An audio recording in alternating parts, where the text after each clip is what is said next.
Oh, having a little camera trouble, guys. Hang on one second.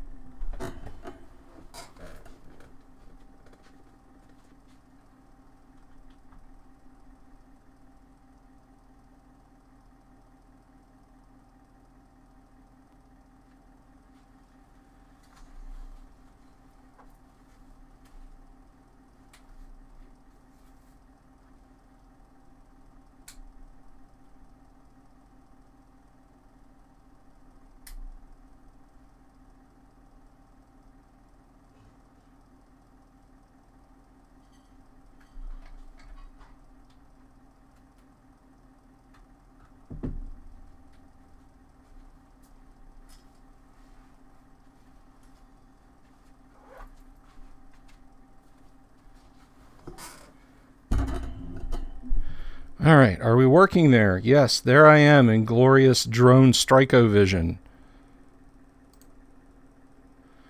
Yes. Or as I call it, front 242 cam. Just waiting for YouTube to catch up. There we are. It's all going black, Sarge. It was all black. It's Adam Black. Sorry about that. I didn't even realize I had the objective flipped around. I didn't realize the camera was not camera-lating. Hello. Yeah, that's going to be what Facebook uses as the thumbnail. It always does that. If I have to get up or the camera catches me in an awkward position, like you can see my giant fat flank and everything, it'll say, that's what people should see when they want to go back and look at his videos on YouTube. So, yeah. Thank you. Greetings to our viewer on Facebook and to you folks out there in YouTube land. How the heck are you today? It is a very special Friday. It is a very special Friday because not only do we have this stream happening, but tonight at 9 p.m. Eastern, which of course is 6 p.m. for those of you out on the left coast, Yang Yan Zhao and I will be talking about religion in Dungeons & Dragons. Not your mom found your copy of Deities and Demigods in 1983, saw the naked breasts and burned it, religion in Dungeons & Dragons, but rather religions within the realms of your games, Dungeons & Dragons. We've talked a little bit about divine intervention on the stream in your D&D games, but Yang put up some great videos about religion in D&D and why it sucks just on the face of it presented. And I think I'm going to bring the unique and refreshing perspective of first edition AD&D to the table, because once again, later editions have let us down.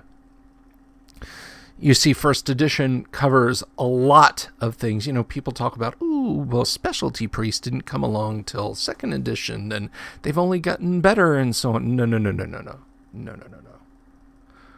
We're going to take a look at a lot of that stuff in first edition, and how you can bring it forward and make it apply to your later edition games, lest it seem like I'm edition warring.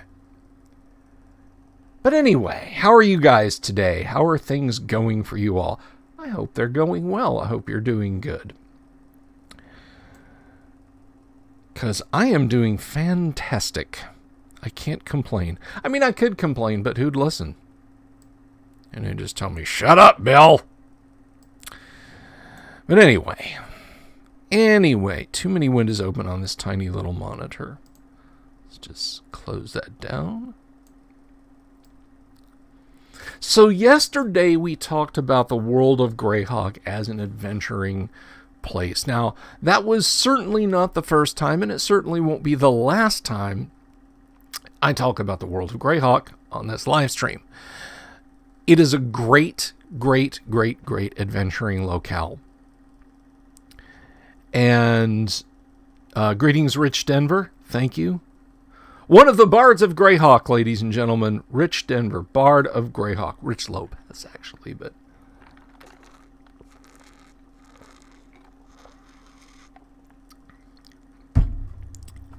But welcome, everyone. It is good to see you. At any rate, so yes, we talked about the great adventuring locale of Greyhawk, why it's great, why it's awesome. We talked about different editions of Greyhawk. We looked at the Supplement 1 Greyhawk, which is not really a campaign book so much as it is, I call my home campaign World of Greyhawk. Here are some house rules we use. Oh, you wanted information on my campaign world? No. Thank you, Gary. Then TSR, under market pressure, basically, released the World of Greyhawk Folio, which included the lovely maps by Darlene Peekle and the Greyhawk Gazetteer, which was scant information about the world. City locales, migration paths, like how the continent got populated, how the world of Greyhawk ended up as it is, but then that was it. Then, in 1983, TSR released the Mammoth World of Greyhawk boxed set, which not only included everything that was in the folio, the maps were sturdier, and we got a better view of the world of Greyhawk in 2 booklets. They discussed weather, they discussed resources for kingdoms, gave us the names of the kings and queens of the kingdoms, princes and princesses, dukes and duchesses, margraves and margrites, and so on and etc. And it was really good. So things were pretty much downhill after that for the world of Greyhawk, unfortunately, but we still have the things that we can enjoy. And by the way, just to point out, and I mentioned this yesterday, yes, you can still get the first edition AD&D World of Greyhawk sets. If you go and find them on eBay, you're going to pay a lot for the folio and a pretty fair amount for the boxed set also. And Supplement 1 Greyhawk, it's just hundreds of dollars when you see it out there. I mean, it should clock in normal conditions at about $30 or $40, which is okay for a game book today. Be prepared to pay many hundreds of dollars for it. And if you happen to have a copy that's autographed by Gary Gygax and Rob Kuntz, even more. So let us then talk a little bit more in depth about Greyhawk. Now, we hit a point yesterday when we were talking about the world of Greyhawk where we discussed the fact that there's no story path pushing the world of Greyhawk forward. It is set in the common year 579.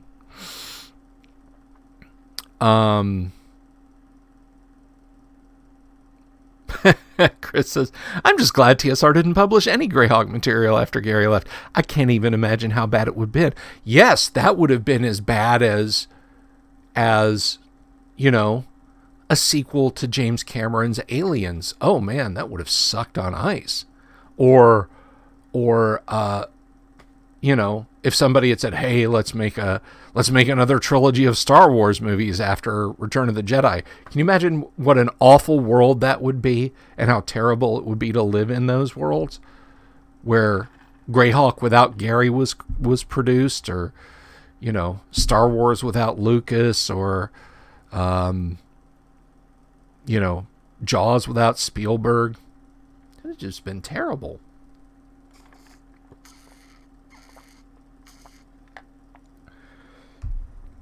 But let us move on from terrible what might have beens. And instead, let's talk about what is. So, as I said, the timeline did not continue from common year. Did I say 579? I meant 576.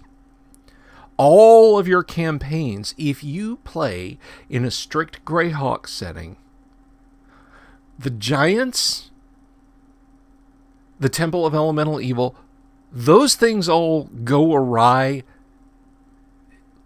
generally speaking, at exactly the same time. So it's up to you as a DM to prioritize. If you want to take your players on a grand tour through modules,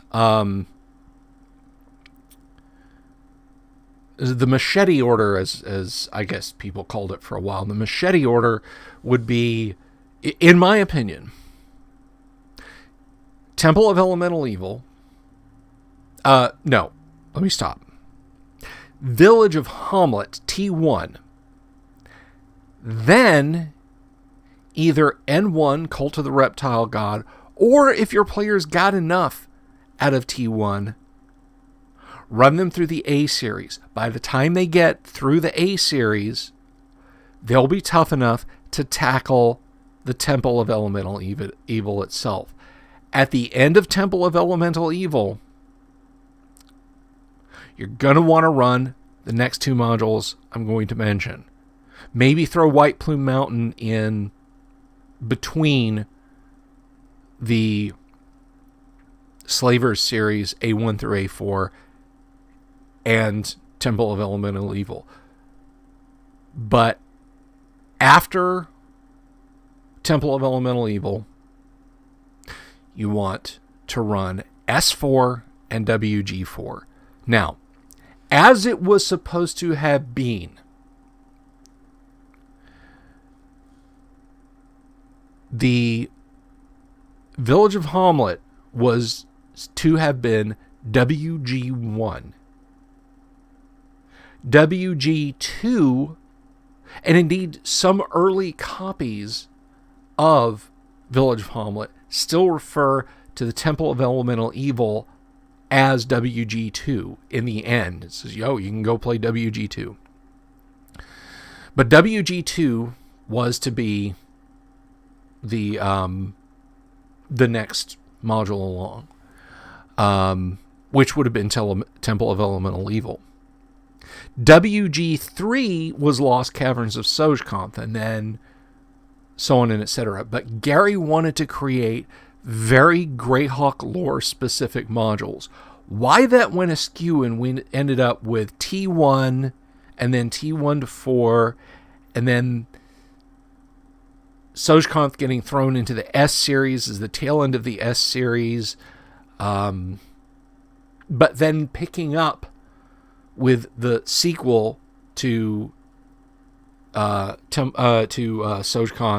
as WG3, or WG4, I don't know. I don't know why they did that. But in the midst of all this great, grand mess of things, there stands probably one of the best AD&D modules, campaign level AD&D modules. And it is very world centric.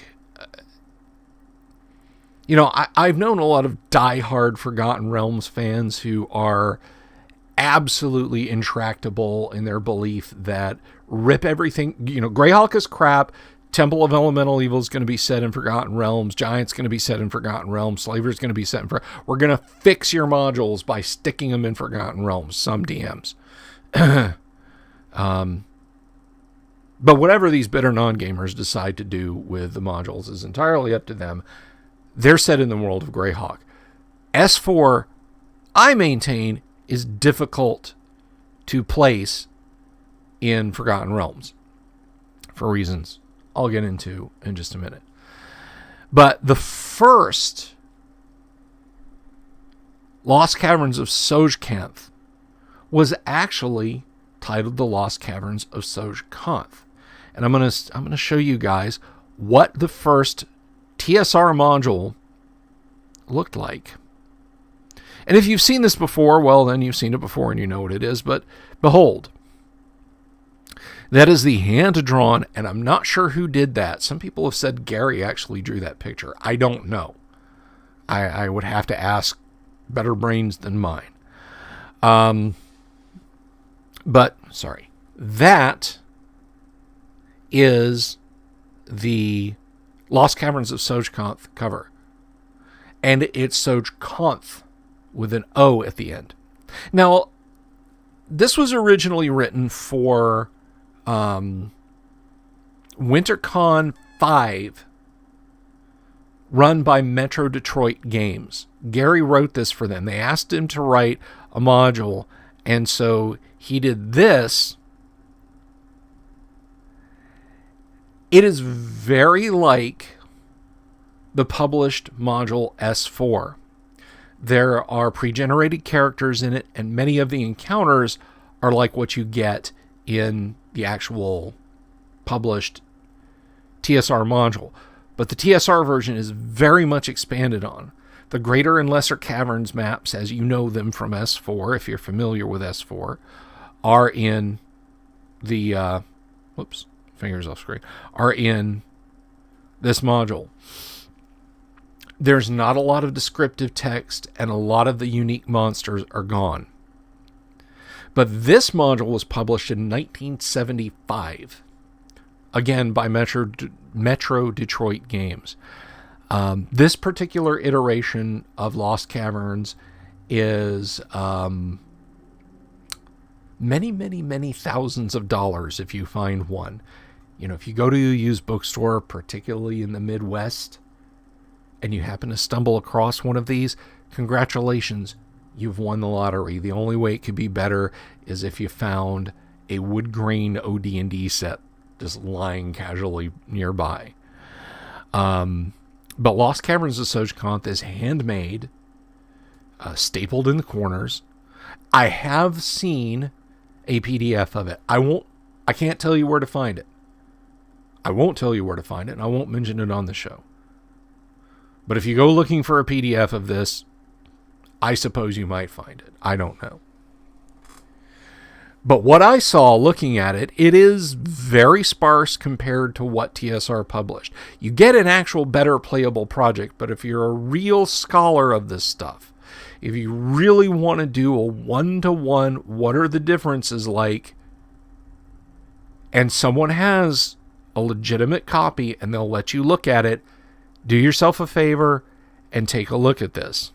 But that is what it looked like. So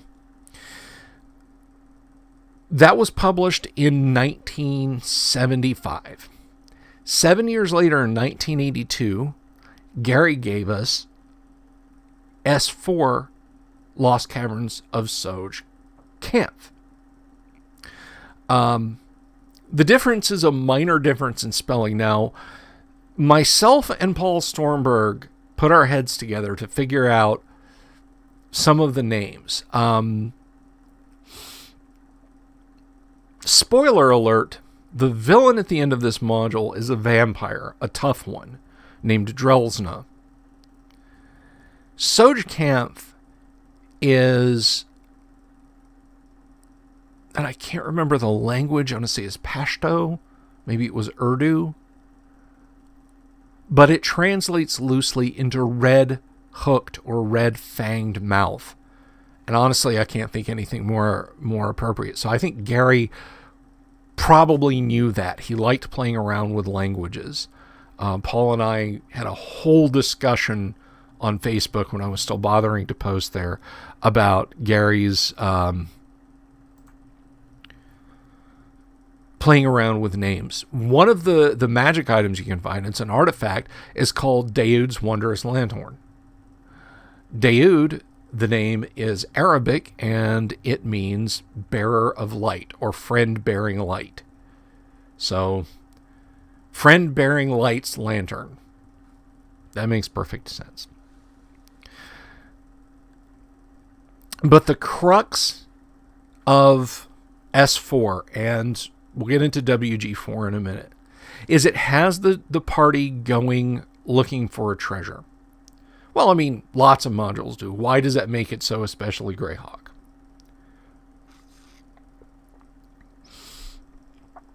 Where the treasure lies, first of all, the various treasures have the potential to be world-changing. Not in the sense that, you just wish on them and they happen, but they're very powerful items. But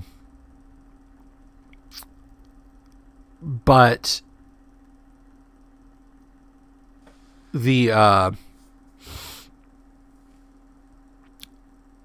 fabled lost caverns themselves lie in a borderland area, not that borderland. They lie in a borderland area between Ket and Perrinland.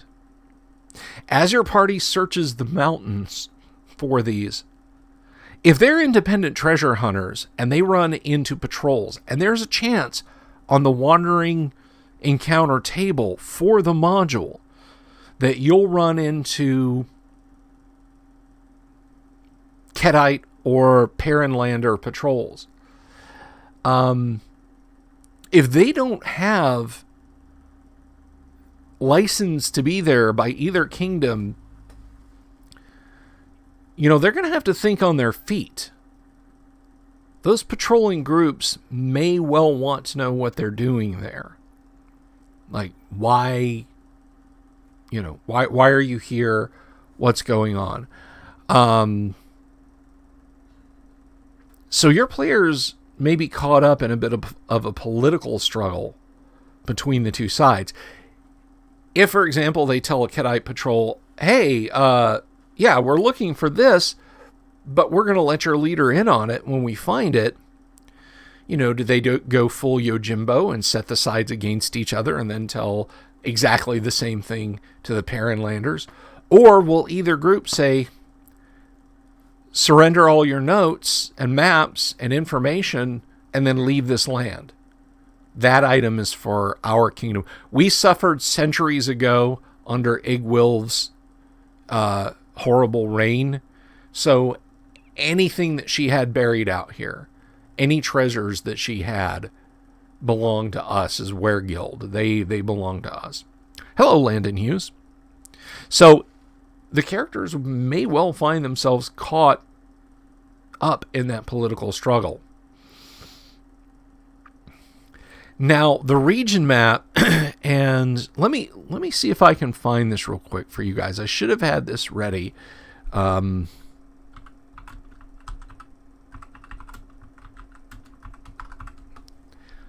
me see.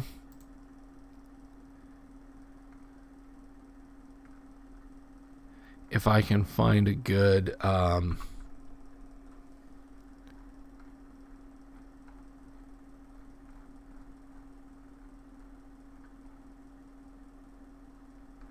Huh.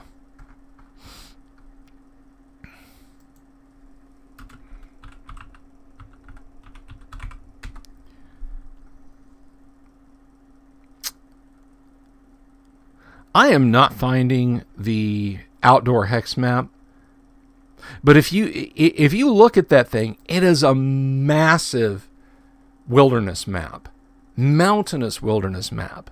And there are lots of fixed encounter areas, and there are lots of random encounter areas. But one of the things that your party can encounter, one of the things that you can stumble upon, and it's in a fixed location, is a stronghold village of gnomes, of friendly gnomes. Well, presumably friendly. If you're running an evil party and they just want to go in and Charlie Manson, a lot of them, they can certainly do that, but the gnomes will put up a fight. And they do have the ability to defend themselves in their tunnel. If your party is being foolish and decides to do that, well, su casa es mi casa kind of thing, they're going to have their hands full. And they may find themselves getting killed by the gnomes, but the gnomes are generally friendly. And if the party approaches them and says, hey, can we base out of here while we adventure? And they approach it properly, the gnomes may well agree to that. Particularly if the party can help them with a little problem. But the world map, the wilderness map, the mountain wilderness map for Lost Caverns of Sojkanth is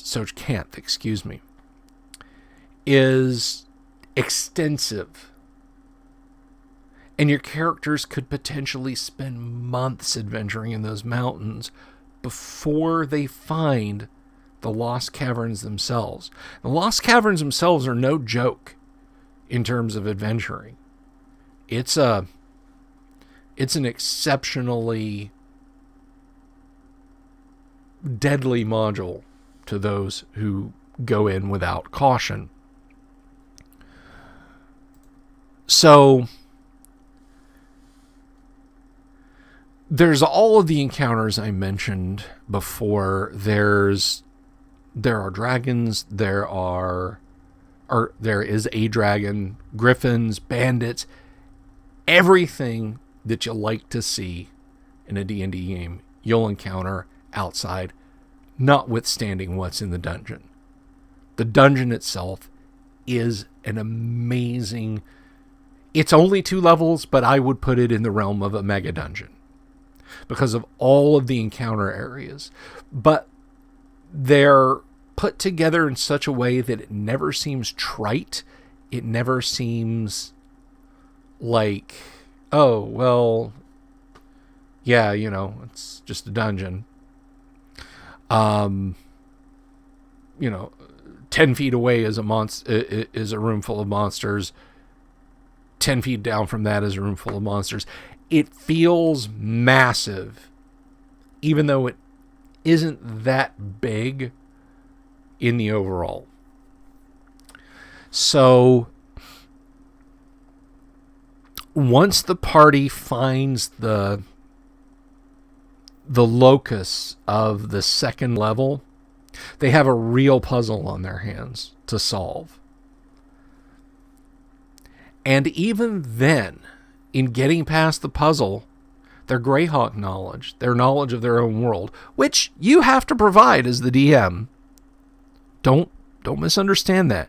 You as the dungeon master have a responsibility to have educated your characters on this. If you haven't, and they're stuck, and you're cackling and rubbing your hands together because you never fleshed out the world enough for them to understand, that's on you.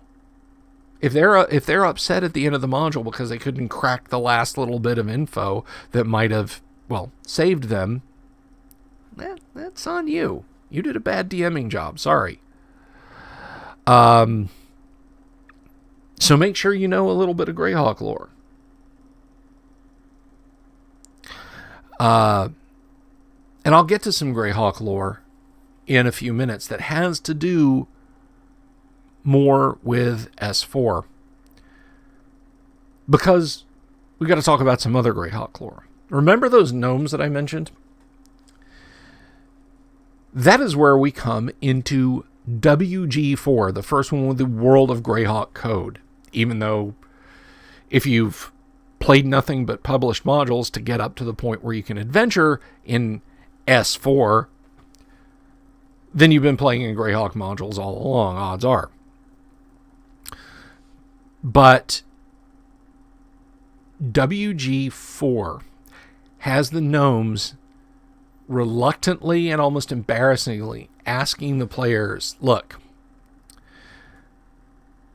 our little valley here has been overrun by, or not overrun, keeps being attacked by giants, creatures that we call Norkers, creatures that you call goblins, all these different humanoids, and they're wearing away our strength.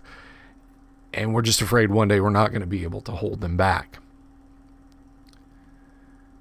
The bravest of our scouts that have gone in return have found this location somewhere in the distant mountains further to the west. Can you help us? And if the party agrees to it, it kicks off an adventure in even more mountains that are away from Sojkonth. Now, one thing I will point out, the 2 hex maps in WG4 and S4 are different scales. I recommend using the S4 scale if you feel like you have to match them up scale-wise. Because it could just be that the party is searching a smaller area. The gnomes have a better idea than scraps of information you had about where to locate the items, or the caverns in question. Sorry, the caverns in question. So you may not have to adjust it, but if you want just a continuous thing, crank up the scale of the area that the gnomes send you into. And like Sojkanth, it is a wilderness full of possible encounters. And once again, you're looking for a forgotten dismal place. This time, it is also steeped in Greyhawk lore, because the place you're finding is the forgotten temple of Tharizdun. Now, the monsters that inhabit it, curiously enough, don't know what they're sitting on. Literally don't know where they're at. It's a little thin in terms of motivation to do anything other than kill the monsters to help the gnomes out. But there is certainly a chance for you, the DM, to change that.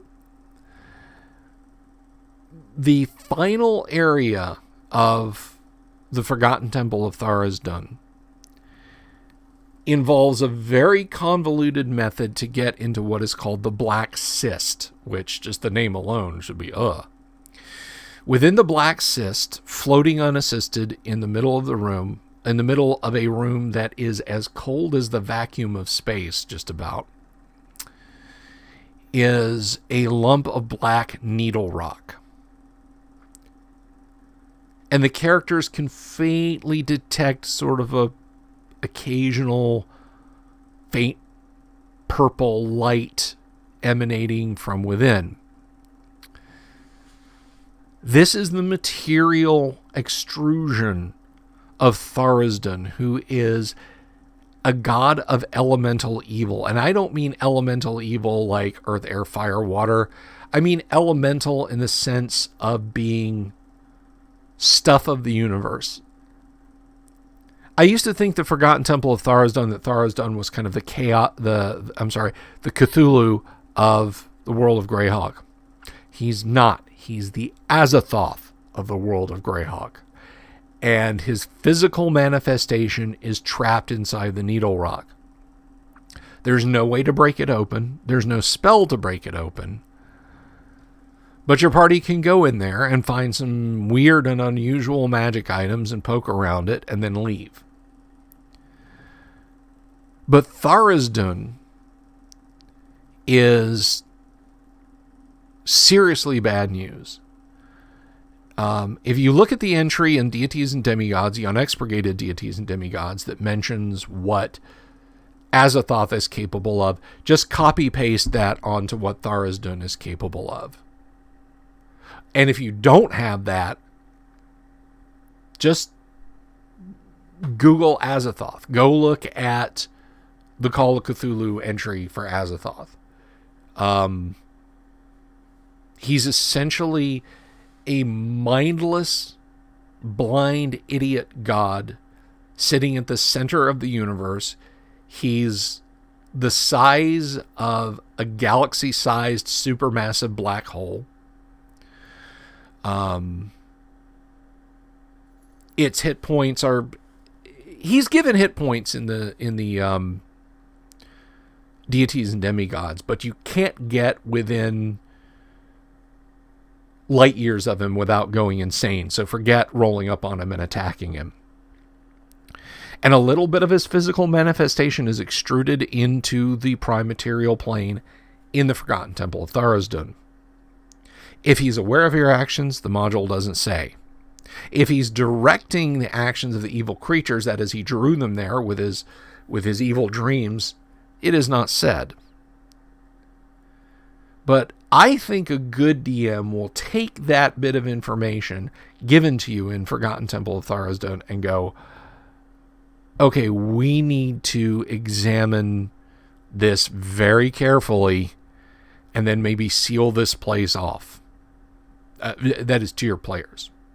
You need to intimate to them that this is a very, very awful, awful, awful place that they found, if they find it, because the mechanism for finding it, again, is really super convoluted. But standing by itself, it's kind of an okay dungeon crawl. And you can keep it at that. You can, just say it was the place of Tharizdun worshippers and not have the Needle Rock and the Inner Cyst chambers and all that jazzmatazz. But I think you'll be denying yourself a great opportunity to really spook your players.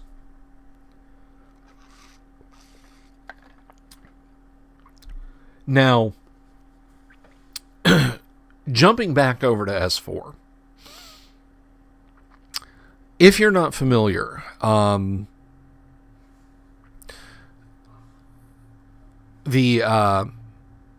want to say the antagonist. The primary antagonist in the module, if you can be said to have one, is Drelsna the Vampiress. She is Igwilv's prize that is referenced. Igwilv is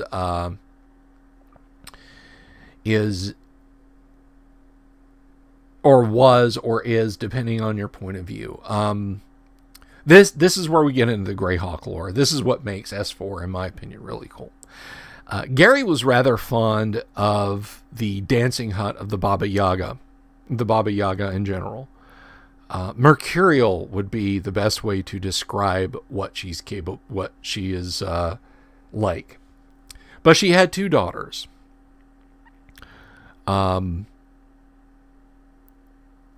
Gary has rumored that Igwilv is one of Baba Yaga's daughters, the evil one, Natasha. So the lore goes like this. Igwilv, ever hungry for power, wrote a treatise on demon lore, put some of her own spells in it, etc. And it's called the Demonomicon of Igwilv. Now, I know that name's gotten recycled for some 5e crap, but since Wizards of the Coast won't do anything with Greyhawk, it doesn't matter. It's irrelevant what they've done with it. But the Demonomicon of Igwilv mentions a whole lot of powerful demons. One of them in particular is a fiendishly handsome demon called Grazit. I don't know how you say it. Grazzet. So the lore of Greyhawk has it, Igwilv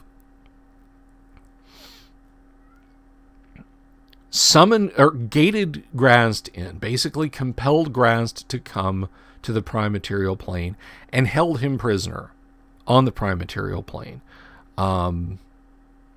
She did the nasty with him, and Gary didn't go into any details at all about the particulars of that. Later authors have said that it was not a mutual thing at all, that she basically forced that to happen. Oops, sorry. I'm not sure if I go into too much more about that. The YouTube will pull the plug on this, so but it involves the R word. And they had a daughter. Well, they had 2 kids, actually. The first was Ayuz, who has his own kingdom and is a huge threat to the world of Greyhawk. The other, now, it's not known if Drelsna is a mortal. Well, I mean, she's not mortal anymore. She's a vampire. But if she is of mortal parentage, or if she's also the daughter of Grazd and Igwilv. I'm assuming she's the daughter of Grazd and Igwilv, but was more mortal than demon. But Igwilv basically, when her kingdom began to fall apart, because Grazd eventually went back to the Abyss, he finally escaped her. And the armies of Ket and Perrinland and other kingdoms had enough of her shenanigans and overthrew her. When they were coming for her, she locked away all of her treasures and put her daughter to guard them. And then her lesser treasures she allowed to be looted. But her greater treasures, Daoud's Wondrous Lanthorn, the Demonomicon of Igwilv, and many other items, she allowed to be, or she kept those under lock and key, under the guardianship of her daughter. Hello, Ricky. And has her daughter in suspended animation guarding those treasures until or unless someone comes and finds them. So there is your bit of, well, not just a bit, there is your deep Greyhawk trivia about Igwilv. She's the mother of Ayuz, who is a half-demon ruler of a kingdom and grave threat to life and limb in Greyhawk.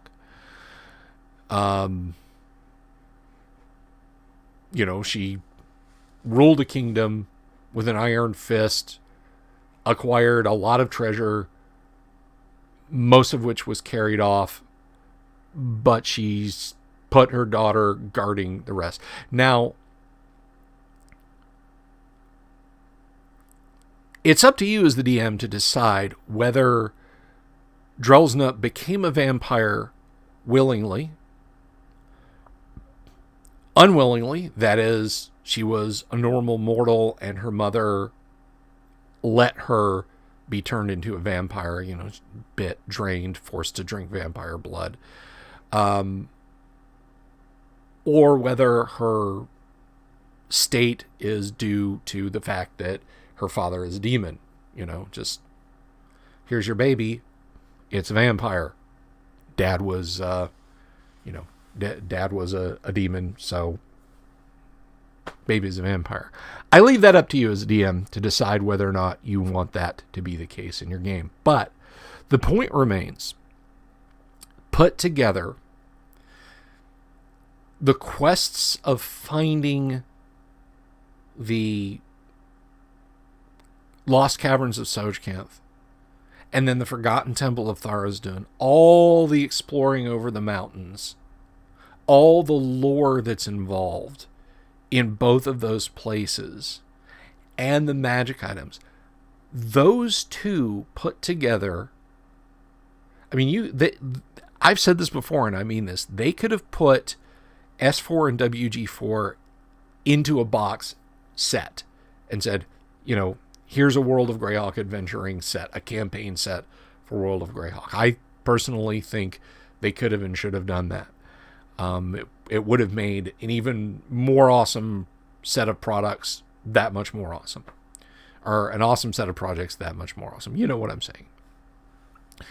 So, in those two, you could have months and months and months of gaming. It's not just ride in a straight line from the city of Greyhawk to the dungeon door, open the dungeon door, start at encounter area 1, work your way around, then work your way back out, and then out the dungeon door and back to the city of Greyhawk. This is not that kind of adventure at all. It is an epic, sweeping journey to find these items. And I do recommend that you play them. They will steep you in Greyhawk lore. Not in an overwhelming way. It's like if somebody said, hey, Bill, will you DM our game? Sure, absolutely. Well, we want it to be in Forgotten Realms. I'd say, okay. And then if they said, well, we really like the lore of the Forgotten Realms and we really, really want you to incorporate that in your game, I'd have to push away from the table and say, no, I can't. I don't know enough about it. But a brief studying of S4 and WG4's introductory text, and you've got what you need to successfully run those, not just from a gaming standpoint, but from a lore standpoint. And the lore of those modules is simply fantastic. I've had discussions with players who are like, well, what would it take to turn a vampire, to cure her of her vampirism? And if you did, would she, then be an ally? And what are the broader implications if the players get the Demonomicon but then lose it, or if they sell it, or, all these questions can arise. There's all of this possibility in S4 and WG4. So please, please, please, if you're running a game that's high enough level, even if you want to say, okay, guys, let's sit down, take the pre-gens from S4, and start that campaign just in media res. You've gone to the, you've gone to, I kept saying Ket. Was it Ket or was it Keoland? Anyway, you've gone to this mountainous region to search this item out. Let's go. Let's do it. I once foolishly tried to run S4 as a one-off, which you can kind of do if you just place the characters at the dungeon entrance. You can run a little bit of it for a one-off, but it was just... and it's no fault of the players. It is a complex, difficult module to run over a great number of sessions. And I know the first one was a tournament module, but the first one didn't have any outdoor sections at all. It was, you're right at the front door, you go in.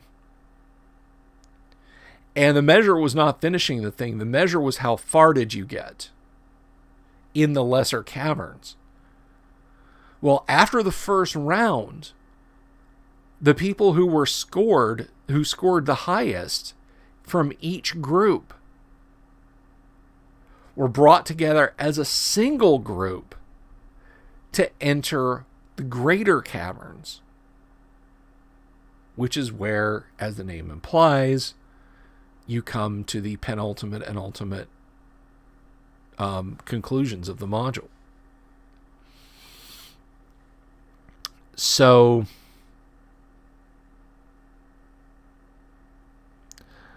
that's that's S4 and WG4.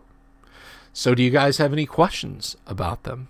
Because honestly, if I'd done some more digging, I could probably talk for another hour about them. But I'm going to step back and I'm going to give you guys a chance to talk. And while you're considering questions and so on, something I will say to you guys in the vein of the how to play Dungeons and Dragons, the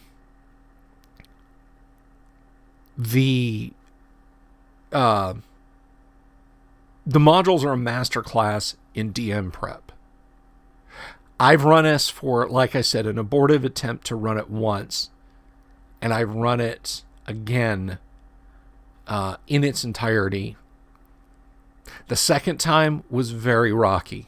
I should have done more preparation. So these are good graduate level modules. Thoughts on Temple of Elemental Evil. Okay, so we will never know what Temple of Elemental Evil was supposed to be like. Gary's intention was that the elemental evil was like Tharizdun. It wasn't Tharizdun itself, but it was an elder elemental god. It was not supposed to be the four elements, earth, air, fire, and water. When Gary was in California and trying to juggle things, he passed the Temple of Elemental Evil project on to Frank Mentzer, who I think did a botched job by introducing, just like evil elements was not a part of the Greyhawk Legendarum, but we got stuck with it. And then you've got shit like, okay, so there's earth, air, fire, and water. All right, we accept that. But also a fungus goddess. What?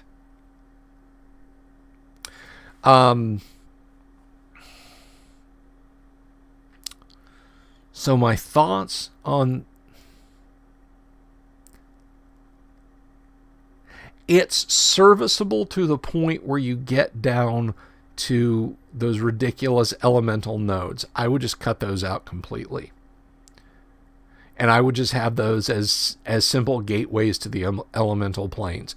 My party jumped through a gateway in the air node to the elemental plane of air, and we just adventured there. They basically assumed that they had done what they needed to do to defeat the Temple of Elemental Evil, and we're just exploring around. I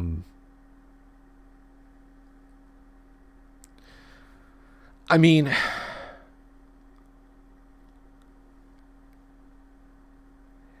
it does involve IUs, and it does involve Zugmatoi.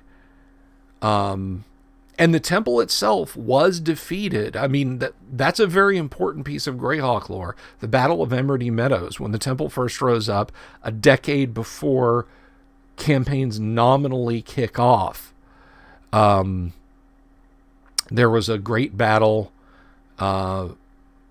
where the physical armies of the Temple of Elemental Evil were confronted outside their outpost at the Moat House, and they were defeated there. Paul Stormberg, in his Legends of Wargaming, runs a Battle of Emerald Meadows at GaryCon every year, and it is exceptionally well received. They use chainmail to fight it out, and once the battle is over and the temple is razed, he's got this lovely piece of terrain. It's the temple itself, and you can look at it and you're like, that's how the temple winds up that way when your party finds it 10 years later as a dungeon exploration area.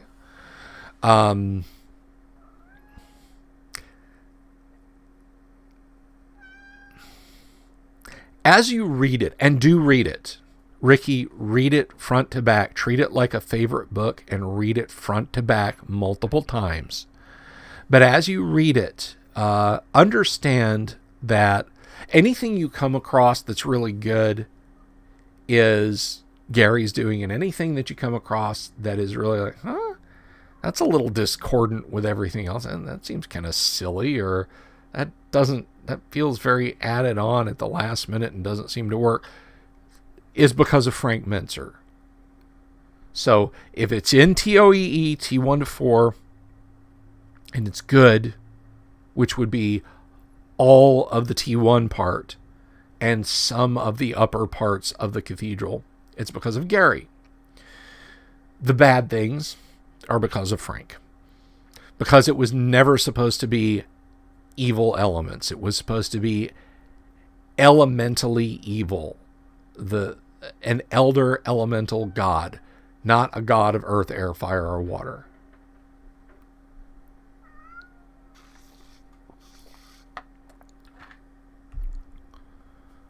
Oh, you're quite welcome, Ricky. I hope that helped. So, yeah, that's my thoughts on that. But to go back to S4, you can certainly run S4 and WG4 after TOEE. If you run TOEE all the way through and the party acquires and destroys Yellow Skull and they defeat Zugmatoi and clear out the elemental nodes and rooms and whatnot, then they should certainly be experienced enough to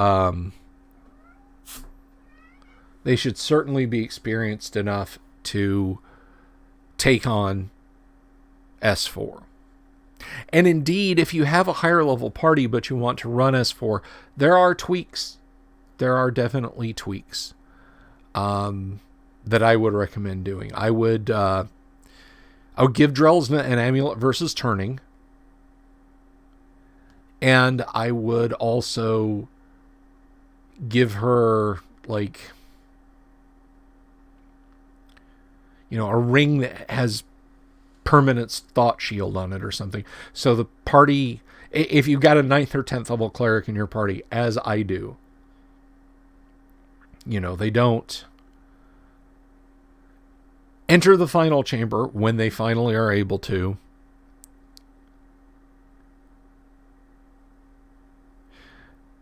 And are like, oh, she's evil? Oh, she's probably a vampire. I'll just turn her to dust.